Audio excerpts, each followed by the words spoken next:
안녕하세요. 세상에서 가장 작은 책방 홍대 카페 본줄에 있는 원테이블 북스토어 예따 책방입니다.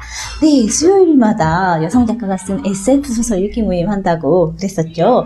네, 어저께 또 SF 모임을 같이 했는데요. 이번에는 국내 여성 작가가 쓴 중편 소설을 같이 읽어봤어요. 짜잔! 박문영 작가가 쓴 사마귀의 나라인데요. 이 책은 아쉽게도 절판됐어요. 절판뿐만이 아니라 사실 이렇게 출판사도 약간 성폭력 문제가 있었던 것 같아요. 이 책을 너무너무 참여하시는 분 중에 너무너무 박문영 작가 팬인 선생님이 한 분 계셔가지고 이런 책도 있는데 한번 읽어보자 그래갖고 검색을 했더니 책이 잘 나오지 않아서 이 책을 어떻게 구하지? 막 이러면서 찾다가 이제 작가의 블로그하고 뭐 이런 것들이 있어가지고 우연치 않게 새로 또 이제 이 선생님 박문영 작가가 신간을 또 지상의 여인들이라는 신간을 다른 출판사에서 펴내셨더라고요. 그래서 아름아름 해갖고 선생님 막 연락처 좀 주세요, 이메일 주소라도 주세요 해가지고 혹시 이제 출판사가 문을 닫았으니까 이제 책을 구할 수는 없고 중고나 뭐 이런 것도 이제 없더라고요. 그래서 혹시 갖고 계신 책이 있으시면 좀 우리한테 좀 주셔라. 우리 이런 모임을 하고 있다. 그래서 연락을 드렸더니 마침 또 이제 선생님 지금 공주인가에서 이제 거주를 하고 계시는데 그냥 서울에 올라올 일이 있다. 막 이러면서 겸사겸사 나중에 그러니까 여분의 책은 없고 이제 소장하고 있는 책 중에서 잠깐 빌려드릴 수는 있다. 그래갖고 이제 이 책을 작가님께 직접 빌린 책이에요. 그래서 이 책을 이제 작가님 허락하에 이제 제본을 떠서 같이 이제 논아 읽고 이야기를 하는 시간을 가졌는데요. 그동안 뭐 이제 SF 소설 효시라고 불리는 프랑켄슈타인이나 뭐 혁명하는 단편집, 이제 혁명하는 여자들, 그리고 채채파리의 비법은 아직 영상 못 만들었죠. 제가 몇 편을 못 읽은 게 있어서 나중에 다 읽고 리뷰 영상을 올려야지 하다가 계속 이제 밀려드는 읽을 거리들에 휩싸여서 아직 완독을 못해서 다 조만간 다 읽고 올릴 텐데 그러면서 계속 이제 외국 여성 작가들이 쓴 작품들을 보다가 우리 여성 작가가 쓴 글을 보니까 또 그 언어가 갖고 있는 힘이라는 건 정말 대단하구나. 그래서 이 작가의 문장력이라고 할까, 이 하나하나 박아 넣는 그 단어의 힘 이런 것들을 정말 고스란히 이건 정말 우리 언어를 같이 공유하는 사람들끼리만 더 이렇게 민감하게 느낄 수 있는 그런 언어들이구나. 그래서 우리나라 작가들이 쓴 책을 읽는다는 그 기쁨을 정말 막 이렇게 고스란히 이렇게 맛보게 된 그런 책이기도 해요. 근데 이런 것들하고는 이제 별개로 내용 자체는 굉장히 암울한 책이에요. 그래서 막 뭐랄까 이제 뭐 이렇게 SF 소설에서 이제 다루는 어떤 미래 세계 뭐 이런 상상해낸 어떤 세계 뭐 이런 것들이 크게는 이제 유토피아이거나 디스토피아이거나 이 두 가지로 이제 크게 갈린다고들 얘기하는데 이 책은 그야말로 디스토피아입니다. 현실에 지금 갖고 있는 우리의 문제들이 이제 고스란히 담겨져서 우리가 여기서 재현해낸 것은 2083년 이게 14년에 출간이 된 책인데 아마 2013년에 작업을 하셨겠죠? 한 70년 후를 이제 상상하면서 이제 만드셨던 것 그러니까 글을 작업을 하셨던 것 같아요. 그래서 이 선생님이 이제 환경 문제나 이런 것들에 대해서도 굉장히 이제 관심과 행동과 이런 것들을 많이 하시는 분인 것 같고, 그래서 그런지 그런 어떤 자신의 관심, 세계관 이런 것들이 집약돼서 나온 책이 아닌가 싶어요. 그래서 너무 책도 예쁘고 그래서 빨리 재출간돼서 많은 사람들이 읽었으면 좋겠다 막 이런 생각을 갖게 된 책이. 고요. 중편 소설이 갖는 힘이 또 되게 좋구나. 단편은 약간 뭔가 조금 더 풍부했으면 싶고, 장편은 이제 잘못하면 굉장히 좀 이렇게 뭔가 중언부언하는 묘사가 너무 많거나 이래서 조금 이제 느슨하게 느껴지는 그런 부분들도 있는데, 중편이 갖는 힘도 꽤 압축적이면서 스토리나 이런 것들이 굉장히 탄탄하게 연결되어 있는 책이어서 저는 굉장히 마음에 들었어요. 꼭 좋은 출판사 만나셔서 재출간이 되기를 기대를 하고, 이 희귀분이 이 방송을 찍고 선생님한테 이 원본을 돌려드려야 되겠다 해갖고 드디어 이제 마침내 완독을 하고 독서 모임을 하고 이 책 영상을 찍고 있습니다.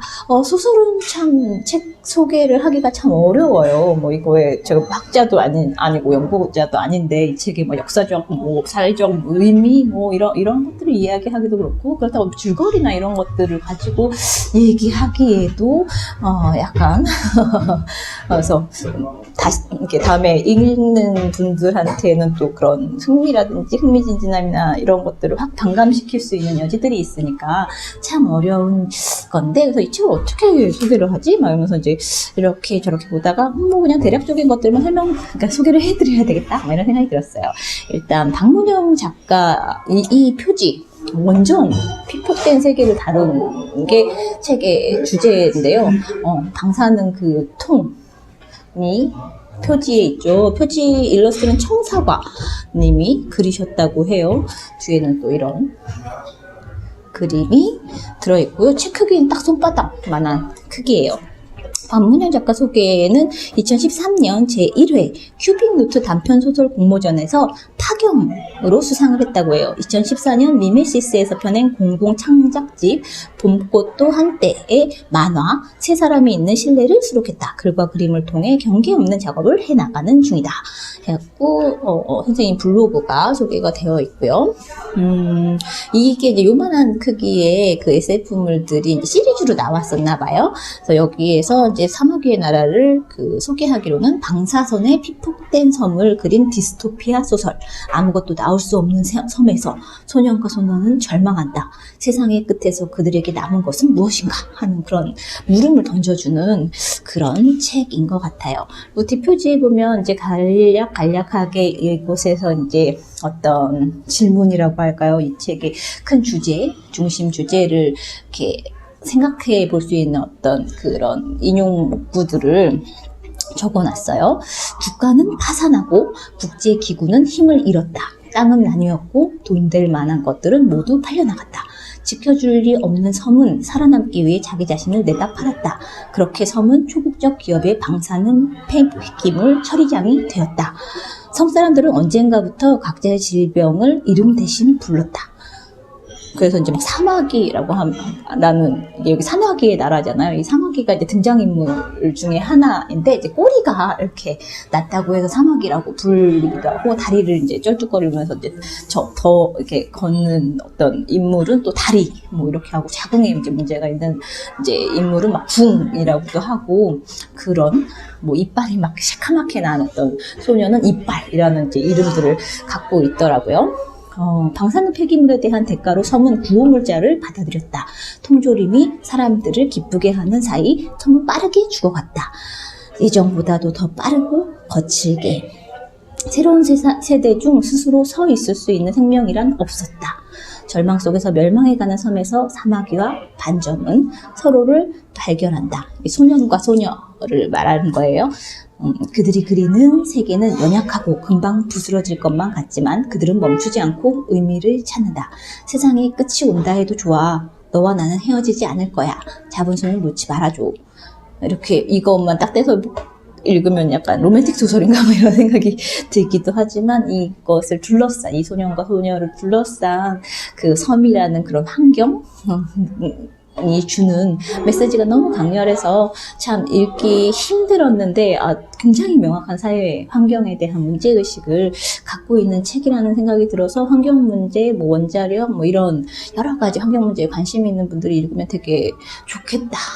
힘들지만 좋겠다. 그래서 얼마 전에 또 3.11 그 일본 후쿠시마 원전 폭발 사고가 일어났던 그런 기일이라고 해야 되나요? 그런 사건이 발생했던 날이었잖아요. 그러니까 그런 것들도 같이 막 연동해서 생각이 나기도 하고 막 그랬던 책이에요. 마지막 멘트는 절망하기 위해 희망하는 섬의 이야기. 사마귀의 나라. 무너져가는 섬의 끝과 함께 가라. 이런 문구들이 적혀 있어요. 어디 밑줄 태그를 붙여놨냐면 초반부에 우리가 이제 세계가 어떻게 망할까 이런 것들을 상상을 하고 하는데, 3차 세계대전 같은 게 일어난 것은 아니었다 라고 이야기를 하면서 그 방사능 물질에 의해서 섬이 망가져가 이제 세계에서 이제 국가는 점점 사라지거나 초국적 기업들이 이제 국가들을 사들여서 이제 없애버리거나 이런 그런 어떤 신자유주의 어떤 끝판왕 같은 그런 세계를 상상해 내셨더라고요. 그래서 전쟁에 의해서가 아니라 기업들 자본에 의해서 세계가 멸망해 가겠구나 이런 생각이 들기도 했고, 진보 색상을 띠는 노선으로 환승한 기업들은 저가의 노동력과 사업 부지를 쉽게 사들일 수 있었다 이런 문구들이 있어서 우리가 진보라고 하는 것들에 대한, 그들이 놓치고 있는 것들에 대한 그런 생각들이 이제 촘촘하게 중간중간 툭툭 번져져 있는데, 그런 표현이나 이런 것들이 이렇게 작가의 문제의식 속에 녹여나 있는 것 같아서 굉장히 눈여겨보게 됐어요. 그리고 여기서 이제 반점이라는 소녀가 나오는데, 책을 읽는 소녀로 나와요. 그래서 여기서 책을 읽는다는 거, 책이라는 것에 작가가 굉장히 큰 의미를 부여하고 있구나 이런 생각들이 들었는데, 이빨은 반점이 혼자 책을 읽는 시간이 가장 괴로웠다. 그녀만이 다른 세계를 자유롭게 유용한다는 판단은 그를 깊은 불안에 빠뜨렸다. 이런 이제 표현도 나오고, 그러나 반점은 여전히 문장과 문장 사이에 머무르고 있었다. 뭐 이런 이야기들 나와요. 그래서 책이라는 것은 다른 세계를 자유롭게 유용하게 하는 그런 어떤 매체, 매개물 이런 거겠구나. 그래서 작가인 건가?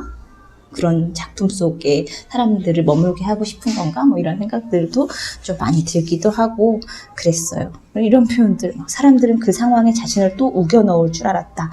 그러니까 말도 안 되는 일들이 벌어지고 있는데 어떤 상황마다 사람들이 그걸 다 견디고 받아내고 감내하고 막 이런 것들에 대한 것들을 이렇게 표현을 하더라고요. 그래서 닭을 또 이제 괴롭히는 그런 이제 장면이나 이런 것들이 나오는데, 새는 자신이 바라보는 이 기울어진 세상을 전혀 이해할 수 없었다.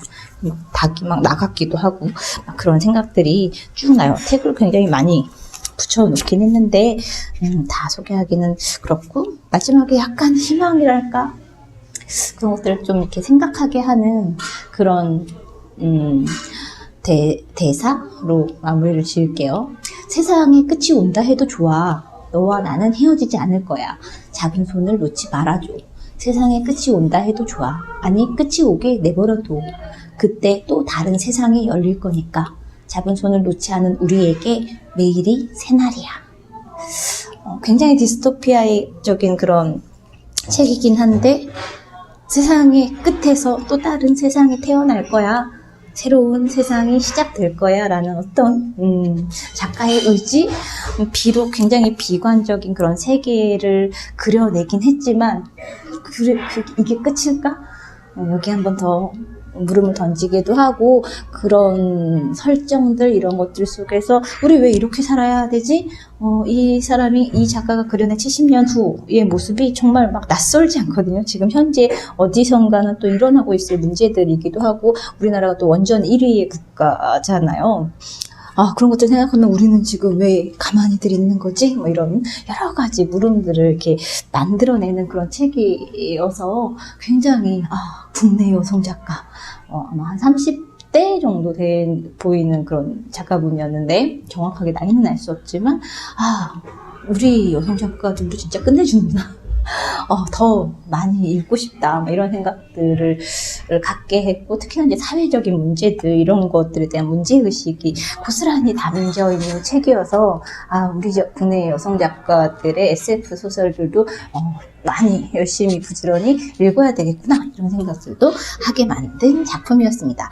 이 책은 비록 절판됐지만, 박문영 작가의 신간이 나왔어요.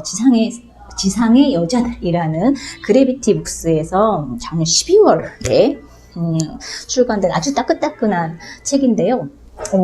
한번 이 책이 궁금해서 하지만 구할 수 없는 분들 이 책 먼저 만나보시는 것도 좋을 것 같아요. 네, 그럼 안녕.